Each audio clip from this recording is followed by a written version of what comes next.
దయచేసి వక్తలు సమయపాలన పాటించాల్సిందిగా కోరుతా ఉన్నాం. చాలా పెద్ద అజెండా మన ముందు ఉంది. ఒక చిన్న నందమూరి తారక రామారావు గారి గురించి ఒక చిన్న ఆడియో విజువల్ ప్రజెంటేషన్ ఉంది. దయచేసి దాన్ని చూపించాల్సిందిగా కోరుతున్నాం. Audio visual presentation.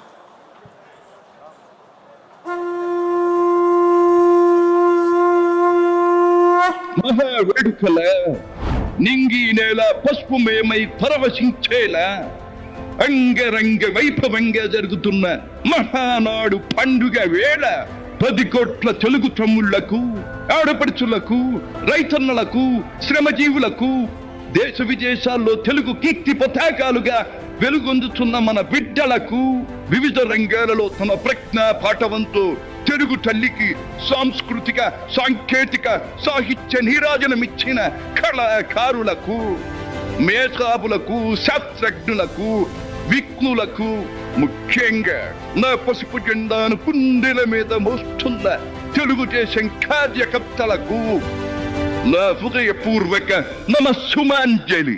సరిగ్గా 43 ఏళ్లయింది నా తెలుగు వారి కోసం, నా తెలుగు జాతి ఆత్మ గౌరవం నిలపడం కోసం తెలుగుదేశం పార్టీ స్థాపించి. నేను స్థాపించాను అనే కన్నా పుట్టింది అనాలేము. ఎందుకంటే ఆనాడు కార్మికుడి చెమట నుంచి, కర్షకుల రక్తం నుంచి, చాడిత పీడిత ప్రజల బాధ నుంచి పుట్టింది తెలుగుదేశం.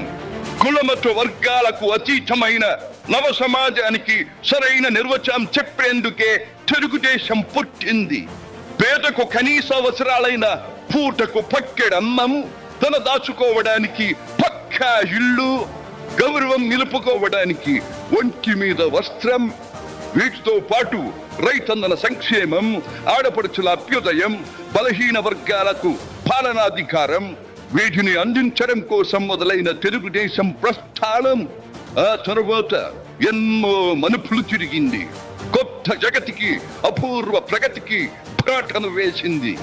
హైదరాబాద్, సికింద్రాబాద్లకు ట్యాంకు బండతో నేను సాంస్కృతిక వారధి కడితే, ఆ తరువాత సైబరాబాద్ అనే కొత్త నగరాన్ని పుట్టించి తెలుగు నేలకు, ఆధునిక ప్రపంచానికి సాంకేతిక వారధిని కట్టించిన వాడు చంద్రబాబు.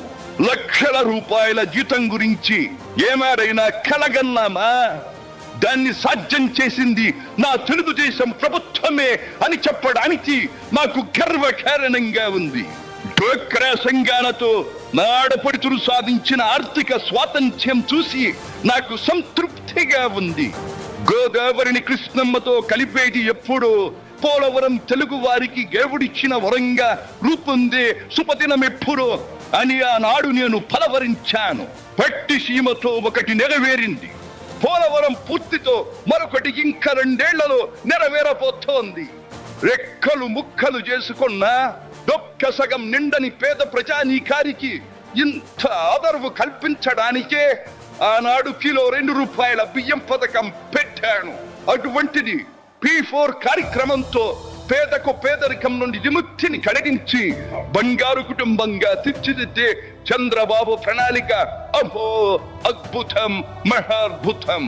శాతవాహన సామ్రాజ్యానికి ఒకప్పటి రాజధాని నగరంగా బాసిల్లిన అమరావతి పేరిట నేడు నిర్మాణం జరుపుకుంటున్న ఆంధ్రుల రాజధాని నగరం దేవేంద్రుడు సైతం అసూయ పడేలా, మయూరి సైతం అప్పుల పడేలా రూపుదిద్దుకోవాలని మనసారా దీవిస్తున్నాను. క్రమశిక్షణాపూరితమైన అభ్యుదయ సమాజ నిర్మాణ శక్తిగా యువతను మలచడం కోసం ఆనాడు నేను కలను కన్నాను. యువగణానికి ప్రాధాన్యమిచ్చి యువశక్తికి పదును పెట్టి నా కలను నేడు తీరుస్తున్నాడు నా మనవడు లోకేష్. అంతేకాదు, అధికారానికి సరైన నిర్వచనం మానవ సేవ అని ఆనాడు నేను పాటించిన నియమాన్ని నేడు గతంలో ఆచరించి పార్టీ కార్యకర్తకైనా సాధారణ పౌరుడికైనా అండగా నిలుస్తూ నా వారసత్వానికి వన్నెదిస్తున్నాడు లోకేష్. గగన సీమ నుండి ఇది చూసి అయ్యారే ఫలా ఫలా మనవడా ఫలా అని మురిసిపోతోంది నా మనస్సు. ఈ దేశం మనది, దేశ సమైక్యతే మా సిద్ధాంతం, మా రాష్ట్రాభివృద్ధే మా దేశాభివృద్ధే మా లక్ష్యం అంటూ ఆనాడు నిత్యం నినదించేవాడి. ఈనాటి వికసిత భారత్, వికసిత ఆంధ్రప్రదేశ్ గురించి వింటుంటే ఇదే కదా నేను కోరుకున్నది అనిపిస్తోంది. చివరిగా ఒక్క మాట, చెరుగు నేల నలు చెరుగుల పాడి పంటలతో పారిశ్రామిక వికాసంతో పరవశించాలని, తెలుగులాట ప్రతి ఇంట నిత్య వసంతాలు చెందాలని, ప్రజల కోసం అంకిత భావంతో ప్రభుత్వం చేస్తున్న కృషి ఫలితం కావాలని ఆకాంక్షిస్తున్నాను. సెలవు. సర్వే జన సుఖినో భవంతు.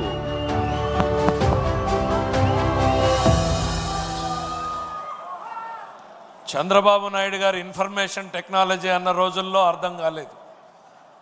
ఇప్పుడు ఆర్టిఫిషియల్ ఇంటెలిజెన్స్, క్వాంటమ్ టెక్నాలజీ అంటుంటే ఇంకా ఆలోచిస్తూ ఉన్నాం. కళ్ళ ముందు కనపడినటువంటి ఆ రూపం కావచ్చు, గంభీరమైన ఆ స్వరం కావచ్చు, ఆయన చెప్పినటువంటి ఆర్టిఫిషియల్ ఇంటెలిజెన్స్ ద్వారా రూపొందించబడినటువంటివి మన ముందు నందమూరి తారక రామారావుని సాక్షాత్కరింపజేసినటువంటి ఆ ఆర్టిఫిషియల్ ఇంటెలిజెన్స్ టెక్నాలజిస్టులకు కూడా ఈ వేదిక ద్వారా ధన్యవాదాలు తెలియజేసుకుంటున్నాం. అధ్యక్షుల వారు 2 మాటలు మనతో పంచుకోవాలనుకుంటున్నారు. ఇదే నివాళులు అర్పించడానికి.